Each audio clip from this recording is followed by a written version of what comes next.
Hi everyone, welcome back to our channel. So today in this video I'm going to walk you through how to track order on Shop app.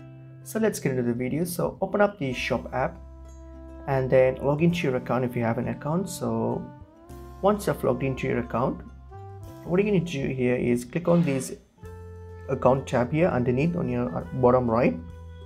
Click on it, and then when you click on this account tab here, so you'll get to this screen here. So now select order tracking sources. So simply click on it, and this will list you all the sources that you have purchased, like for example from Shop, all the purchases that you have shopped from the Shop app. So if you click on it, and then it will list up all the orders that you have placed on Shop, and then just click on it and you'll be able to see the status and tracking of it.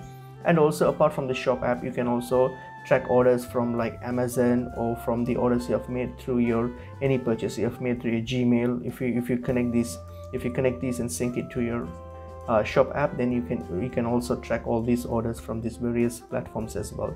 So that's pretty much it is. Hope this video was helpful. I will see you in another video. Thank you.